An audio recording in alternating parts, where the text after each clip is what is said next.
रात के 10 बज रहे थे और अचानक घर की घंटी बजी। रवि चौंक गया और सोचने लगा इतनी रात को कौन आया होगा। दरवाजा खोलकर घर के बाहर आया तो देखता है सामने एक बूढ़ा आदमी खड़ा है। फिर बूढ़े आदमी ने उससे पूछा, बेटा आपका नाम क्या है? वह बोला, मेरा नाम रवि है। बूढ़े आदमी ने कहा, हे भगवान तेरा लाख लाख धन्यवाद, घर मिल गया। रवि को कुछ समझ नहीं आया। बूढ़े आदमी ने कहा, पानी मिलेगा?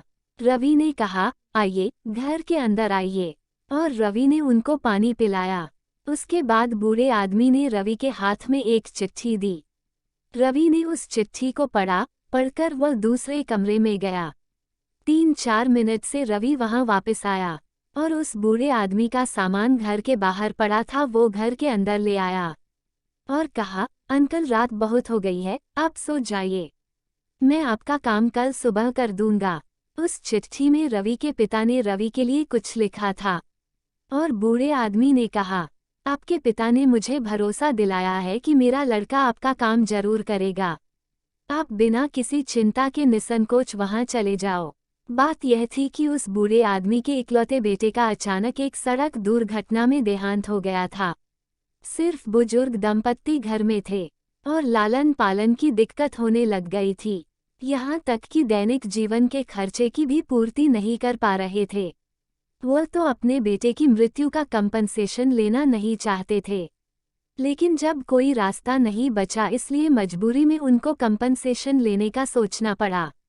और जब कार्रवाई आगे बढ़ी तो उन्हें पता चला कि एक कागज है जो उन्हें दिल्ली में जाकर सर्टिफाई कराना पड़ेगा। वह बूढ़ा आदमी अपने छोटे से गांव से कभी बाहर ही नहीं निकले थे। दिल्ली उनके लिए बहुत डरावनी और बहुत बड़ी जगह थी। इतने में उनके पुराने मालिक ने अपने बेटे के नाम से चिट्ठी बनाकर दे दी कि जाओ, मेरा बेटा रवि आपकी मदद करेगा। अगले दिन सुबह अंकल उठे। रवि ने उनको बढ़िया नाश्ता कराया, अपनी गाड़ी में बिठाया। रवि ने छुट्टी ली और छुट्टी लेकर रवि उस ऑफिस में गया जहां बहुत मेहनत मशक्कत करके आखिर वह दस्तावेज निकलवा दिए। दस्तावेज सर्टिफाइड कराने के बाद अंकल के बस की टिकट करा दी। टिकट के साथ मिठाई का एक डब्बा दिया और बस स्टैंड पर छोड़कर निकलने ही वाला था कि इतने में बूढ़े आदमी ने हाथ जोड़कर कहा, रवि तुम्हारे पिता धन्य है जो उन्हें तुम्हारे जैसा बेटा मिला। वे बहुत भाग्यशाली है। तुम कुछ कहना चाहते हो अपने पिता को? मैं आपके पिता को संदेश दे दूंगा। अगर आपकी कोई बात पहुंचानी हो तो मैं पहुंचा दूंगा। रवि एक पल के लिए एकदम शांत हो गया, फिर धीरे से कहा, माफ कीजिएगा अंकल, आपसे एक बात कहना चाहता हूँ। वे सज्जन बोले, कहो बेटा। रवि ने कहा, अंकल मैं वह रवि नहीं हूँ जिससे आप मिलने आए थे। उस पर उस बूढ़े आदमी ने हैरानी से कहा, पर बेटा तुम्हारे मकान के बाहर तो रवि निवास लिखा था। हाँ, वो मेरा ही निवास है, मेरा नाम भी रवि है, लेकिन मैं वह रवि नहीं हूँ जिसे आप ढूंढने आए थे। उस बूढ़े आदमी को कुछ समझ नहीं आया तो रवि बोला, कल रात को जब आप आए थे तब आप हाफ रहे थे, लेकिन आपकी आंखों में वह उम्मीद थी कि उनका बेटा आपकी मदद जरूर करेगा। जब मैंने चिट्ठी पढ़ी तो मैंने आपके वाले रवि को फ़ोन किया।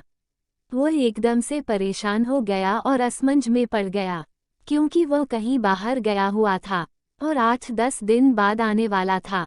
साथ ही आपको देखकर मुझे मेरे पिता याद आ गए, जिनके लिए मैं जीवन भर कुछ ना कर पाया था।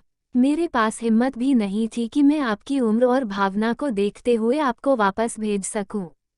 तब मैंने निर्णय लिया कि आपका यह काम मैं करूंगा। उस बूढ़े आदमी की आंखों से आंसू बहने लगे और वह बोले, तुम रवि को जानते भी नहीं हो? रवि बोला, अंकल मैं उसको नहीं जानता। आपकी चिट्ठी में उनका फ़ोन नंबर था तो मैंने उन्हें फ़ोन लगाया था। उस पर उन्होंने फिर से पूछा, तुम वह रवि भी नहीं हो? वह फिर से बोला, हाँ मैं वह रवि भी नहीं हूँ। उस पर उस वृद्ध ने कहा, फिर भी तुमने मेरे लिए छुट्टी ली और इतना कुछ किया। कौन कहता है भगवान नहीं होता? कौन कहता है कि ईश्वर नहीं होता? इसको बार बार दोहराते हुए वह बस में बैठकर चले गए। रवि अपने घर पहुंचा और उस रात उसे अपने जीवन की सबसे ज्यादा सुकून वाली नींद आई। दोस्तों, जीवन में हम अपने रिश्तेदारों की, दोस्तों की, अपने परिवार वालों की, अपने साथ काम करने वालों की मदद करते हैं। इतने में ही हमारी दुनिया सिमट जाती है। पर क्या कभी हमने बिना किसी कारण किसी अनजान की, जिसे हम जानते नहीं, पहचानते नहीं, उनकी मदद की? एक बार ऐसा करके देखें, हम भी चैन की ऐसी दशा का अनुभव करेंगे जिसे शायद हम सभी खोज रहे हैं। तो दोस्तों, आपको कहानी कैसी लगी कमेंट करके ज़रूर बताएं। वीडियो को पूरा देखने के लिए आपका बहुत बहुत धन्यवाद।